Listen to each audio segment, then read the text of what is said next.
My wife asked me to help her cheat on me. Can you watch the kids this weekend while I go to a con?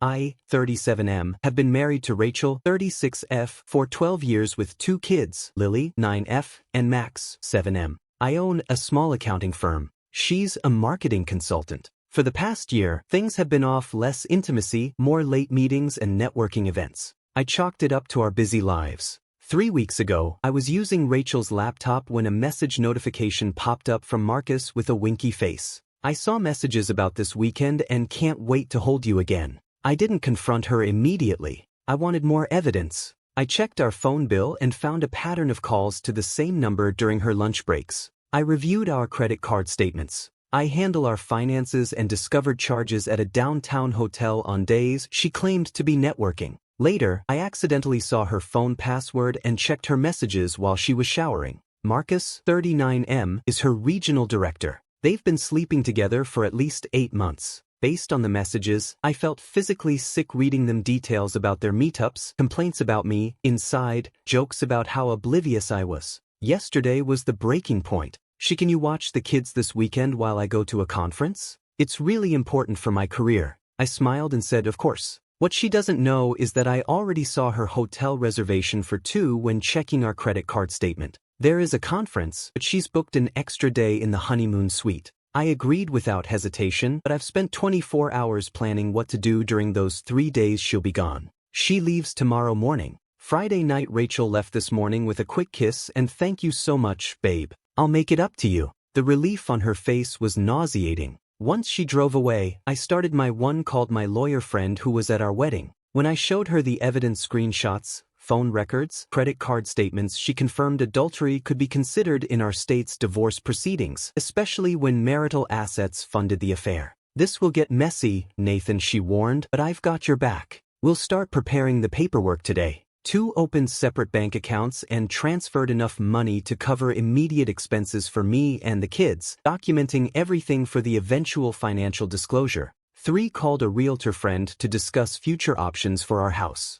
She advised not rushing but started researching comparable properties. The hardest part was acting normal with the kids. After school, they asked about their mom, and I said she was at a conference but would call before bedtime. She FaceTimed at 7:30 p.m. showing only her face and a generic hotel wall. I heard the shower running in the background. Marcus getting ready, no doubt. After putting the kids to bed, I gathered important documents: birth certificates, property deeds, insurance policies, tax returns. In her drawer, I found new lingerie with tags still on, purchased 2 weeks ago, never worn for me. Saturday last night, Rachel texted that the conference dinner ran late, and she was so exhausted from all the networking. I replied with a simple thumbs up and "they're fine." She didn't catch my coldness. This morning, I took the kids to my parents' house. When they were playing outside, I broke down and told my parents everything. "You don't deserve this, son," my dad said, his voice cracking. Mom hugged me and whispered, "We'll get through this as a family." I spent the afternoon researching apartments in our kids' school district and scheduling appointments for next week. I also arranged for a locksmith to change the locks. Monday, after getting legal advice, schedule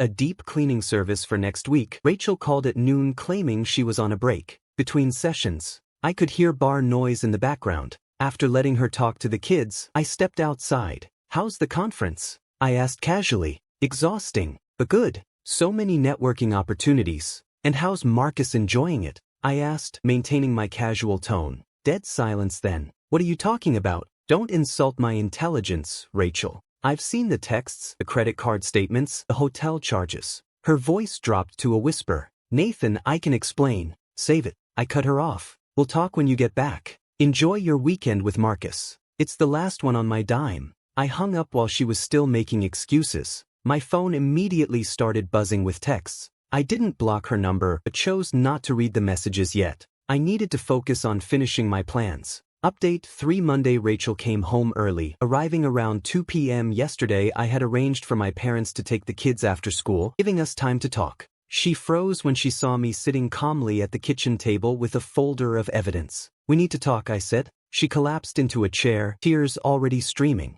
"Nathan, please. It was a mistake. It didn't mean anything." 8 months of mistakes? I asked, opening the folder to reveal printouts of text messages, hotel charges, and phone records. 8 months of lying to my face every day. I got caught up in the attention. She insisted. Marcus doesn't mean anything to me. That makes it worse, I replied. You threw away 12 years for someone who doesn't mean anything. She stood up, angry now. You were always working, always distracted. Marcus actually sees me. I was building our future, I said quietly, working to give our family everything we dreamed about. She switched tactics, moving closer, touching my arm. We can fix this for the kids. We can go to counseling. I stepped back. I've consulted with a lawyer. I want a divorce. Her face hardened. You'll regret this. I'll take everything. The house, the kids, your money. You're welcome to try, I said. But your company's HR department might be interested in knowing a senior director is having an affair with his direct report that violates most corporate ethics policies.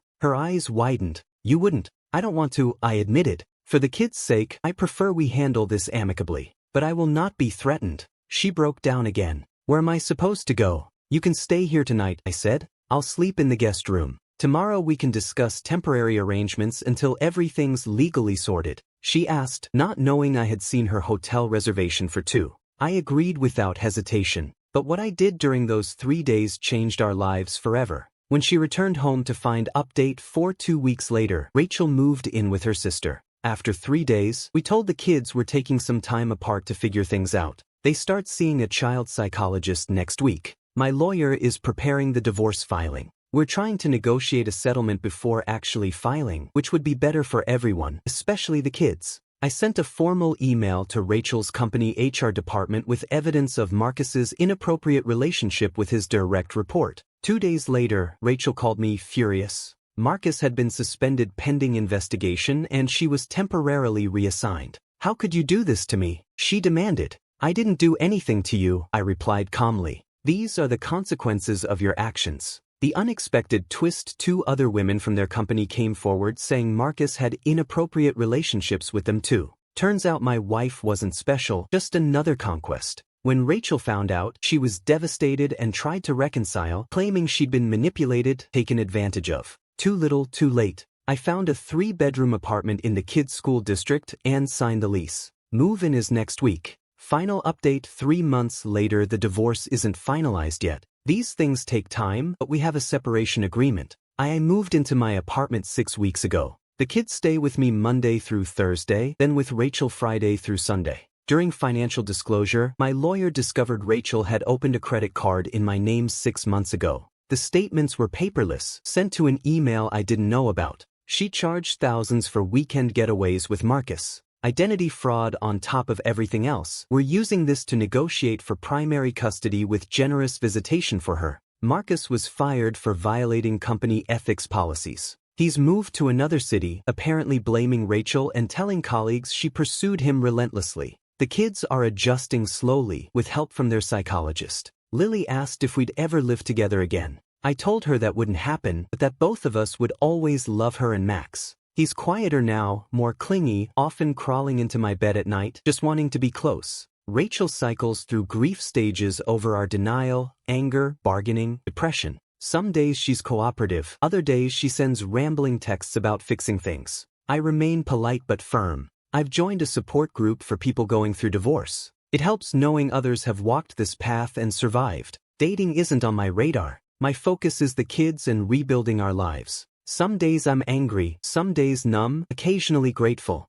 This forced me to discover strength I didn't know I had. The truth always surfaces eventually. I wasn't perfect, but I was faithful, committed, and honest. I can look my children in the eyes without shame. Someday, when they're older and ask what happened, I'll tell them the truth. Not to turn them against their mother, but because they deserve honesty. For now, I'm taking it one day at a time. My apartment is becoming home. I cook more often now, something I always enjoyed but rarely had time for. The kids and I have pizza and movie night every Friday before they go to their moms. Life will never be what I thought it would be, but maybe, just maybe, it can still be good. Wow, this blew up overnight. Thanks for all the support to answer common questions. Yes, I have copies of everything backed up in multiple places. No, I don't feel bad about contacting HR. Actions have consequences for those saying I should reconcile for the kids. Children deserve to see what healthy relationships and self-respect look like. To the person who'd med saying I'm breaking apart a family over just sex,